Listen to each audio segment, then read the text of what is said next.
Sejam bem-vindos a mais um momento de reflexão acerca de um tema do Evangelho segundo o Espiritismo.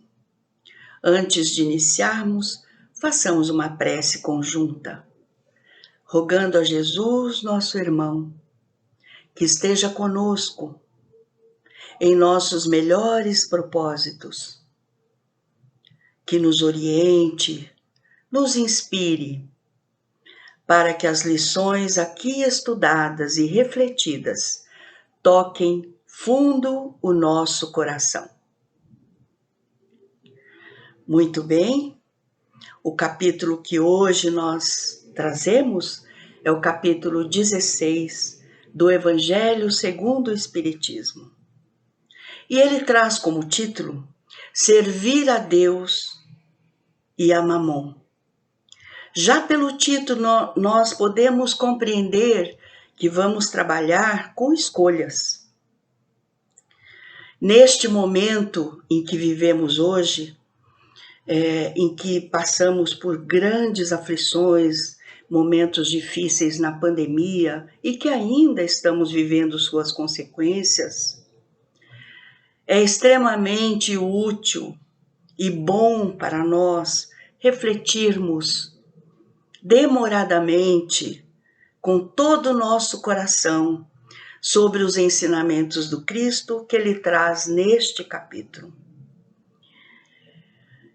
Ele trata todo esse capítulo do nosso relacionamento com os bens terrenos, servir a Deus e a Mamon.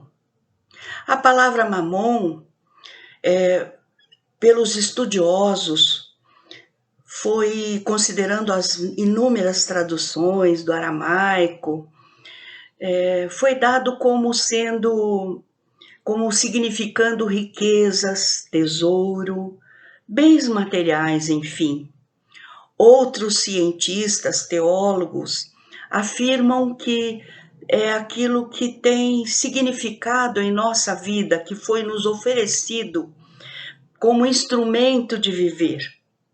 Seja o que for estas traduções, nós sabemos que aqui estamos tratando de escolhas, do que é verdadeiro, daquilo que devemos realmente considerar para o nosso progresso. Allan Kardec, o codificador da doutrina espírita, ele reuniu as passagens evangélicas de uma forma extremamente didática, considerando que, se estudarmos uma a uma, estaremos ao final muito mais habilitados a encontrarmos aquilo que Jesus chamava de o reino dos céus. E Allan Kardec contou na codificação do Espiritismo com um trabalho magnífico da espiritualidade maior, composta de espíritos de alta envergadura moral, auxiliares de Deus e de Jesus na obra da criação, encarregados de proporcionar à humanidade instrumentos que oferecessem um salto de qualidade moral, diferentemente do que estava se praticando à época, onde a matéria, as lutas, as disputas por tudo aquilo que fosse terreno e bem material estava graçando naquele momento onde Allan Kardec esteve entre nós também em missão. Recordando, ratificando as passagens de Jesus, ele ofereceu para todos nós, através de suas obras, através da codificação da doutrina espírita, uma grande oportunidade de relembrarmos, reavivarmos as verdades espirituais. E relembrando a todos quem somos nós, espíritos fadados ao progresso, com a possibilidade de estarmos aqui na Terra, com as nossas experiências, alcançarmos justamente a trajetória deixada por Jesus. o reino dos céus em nós. Não é um reino com um lugar geográfico, mas é um reino interior, onde ao final encontraremos a paz, a felicidade, a alegria de compartilharmos o amor incondicional entre todos nós. Para demonstrar as suas verdades, Jesus se aproveitava, todos nós sabemos, de pequenas histórias, de fatos da sua própria vivência com aquele povo, para demonstrar aquilo que ele queria nos ensinar. Como estávamos na infância da humanidade, ele tinha que escolher a melhor forma, a didática correta, para que pudéssemos então ir aos poucos compreendendo. Assim, ele utilizava vários momentos para trazer ensinamentos importantes. Ele fez isso com um jovem que o abordou, pedindo a sua ajuda, porque ele estava desesperado com o próprio irmão, que recebera uma herança e ele queria que fosse repartido com ele. Jesus, então, aproveitou aquele instante para dizer que não estava ali, na verdade, para dirimir questões civis, relações entre as pessoas, do ponto de vista da justiça civil, mas ele estava para implementar na terra o reino de Deus entre nós. E aproveitou para dizer àquele jovem que ele tivesse bastante cautela no momento de eleger aquilo como sendo o principal objetivo de sua vida. Porque as riquezas, disse Jesus a ele, estão conosco por um tempo determinado e com um propósito sempre voltado ao bem, trazendo também, além do prazer de obter essa riqueza, muito mais responsabilidades e deveres. Também Zaqueu, um publicano que era coletor de impostos, extremamente desprezado pelo seu povo, excluído da sociedade, porque havia angariado as suas posses através da sua profissão de coletor de impostos, o que era naquela época muito uma profissão mal vista, dadas as injustiças e as situações de violência que eram cometidas para obter o resultado desses impostos. Zaqueu, então, estava ali diante do Cristo, tentando ser visto. Era de baixa estatura e tentava ser notado por Jesus. Subiu ao alto para que Jesus pudesse vê-lo. Jesus, vendo a sua aflição, mais uma vez, não perde a oportunidade de nos educar.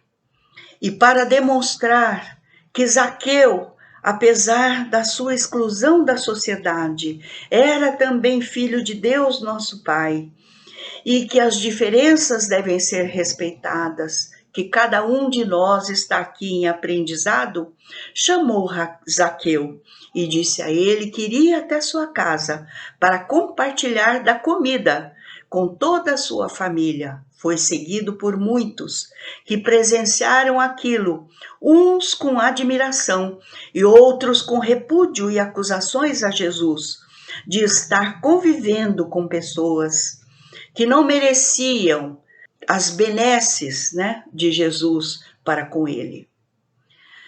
Allan Kardec também, utilizando-se das passagens dos bons espíritos, trouxe junto aos exemplos de Jesus o comentário desses espíritos, as comunicações que obteve em suas pesquisas quando estava trabalhando na codificação do espiritismo, tentando analisar tudo com muito cuidado, observando a cada comunicação e aplicando justamente a forma científica de analisar, uma vez que ele mesmo era da área da ciência, né?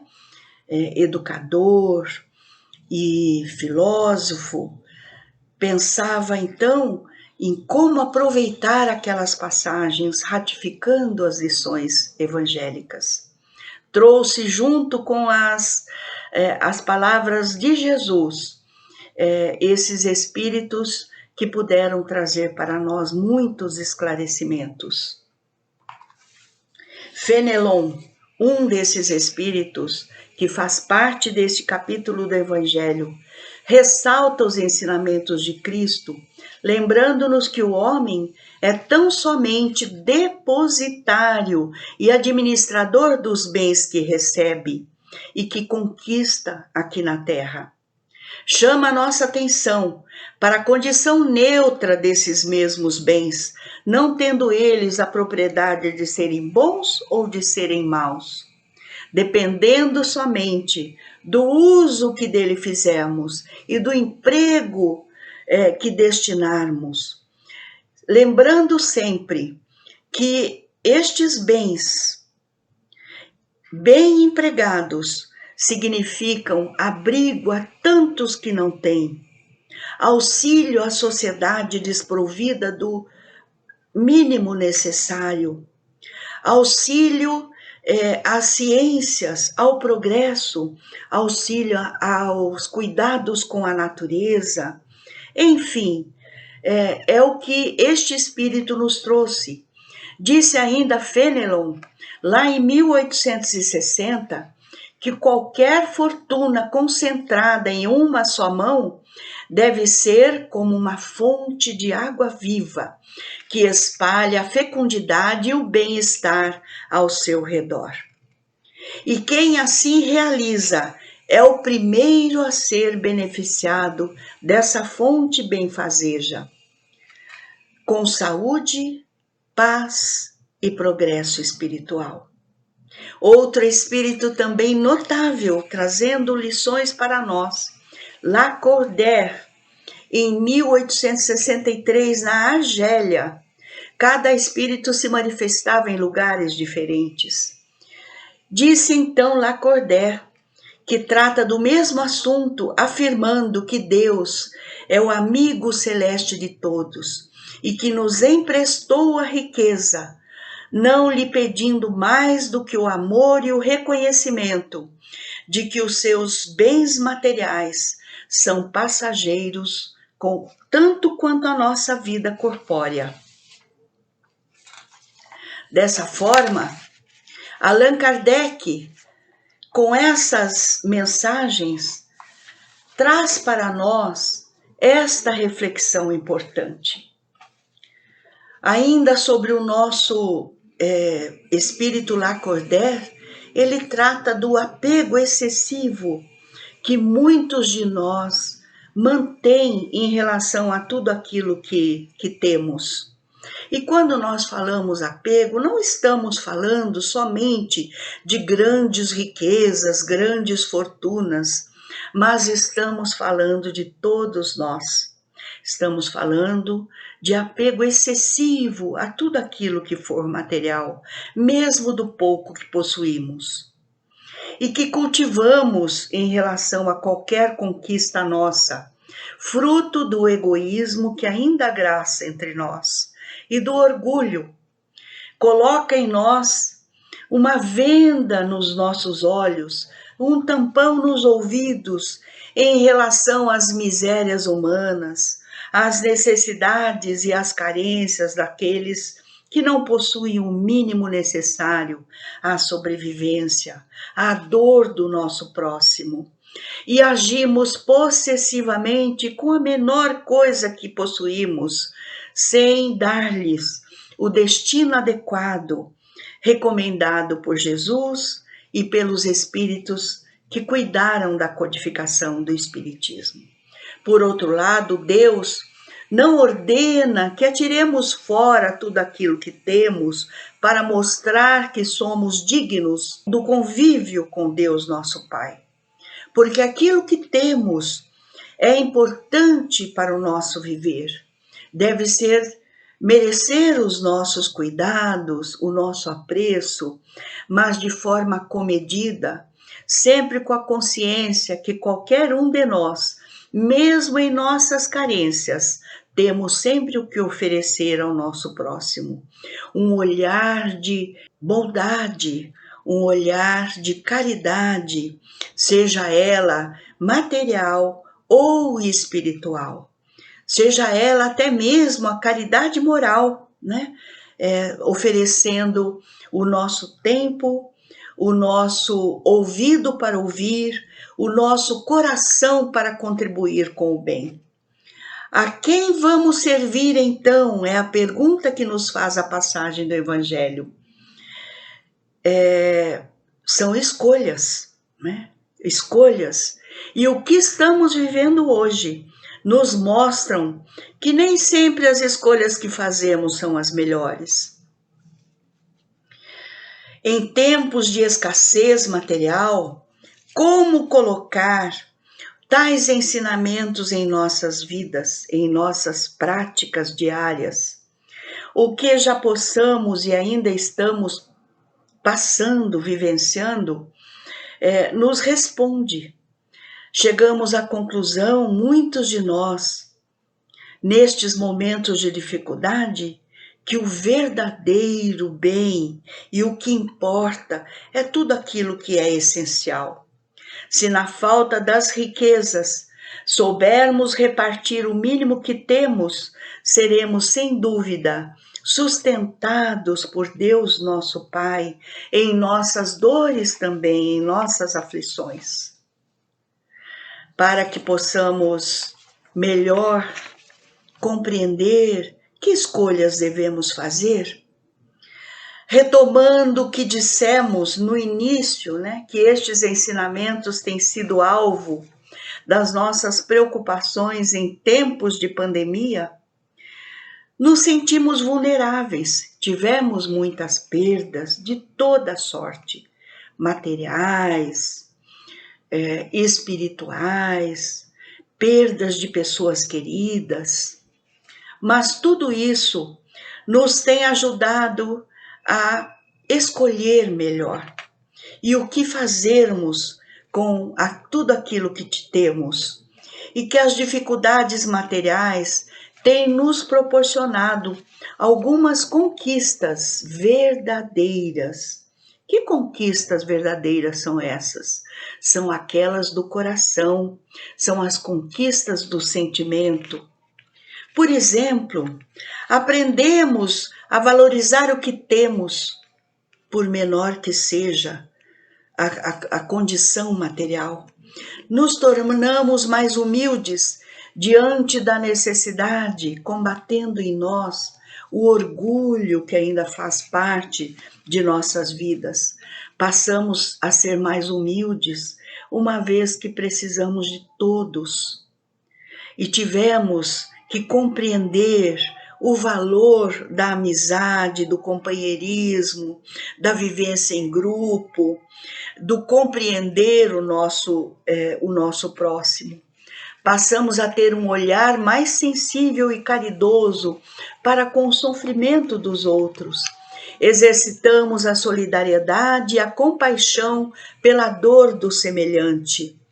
E estamos aprendendo a escolher e a valorizar tudo que é essencial para a nossa vida. O amor incondicional, aquele que não requer retribuição, paga, de qualquer natureza. Aprendemos a ser gratos, a ser mais gratos com o mínimo e com o olhar de compaixão que recebemos. Gratos, inclusive, pela natureza que é colocada ao nosso dispor, e aprendemos o valor de cuidarmos dela, de sermos partícipes no universo que nos é oferecido, como este planeta, com os seus propósitos de progresso. E principalmente aprendemos também a preservar o significado verdadeiro da vida, a promover mais paz, a sermos mais pacientes, a darmos valor à união, pois somos seres sociais e filhos de Deus, e jamais estaremos sós em nossas lutas diárias. Permaneça então todos vocês com Deus em vossos corações e com essas reflexões de hoje. Muito obrigada.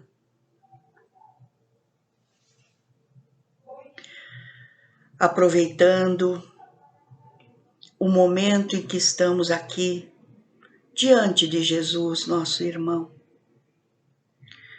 vamos lembrar daquelas pessoas do nosso convívio que estão muito necessitadas, tanto no campo da saúde,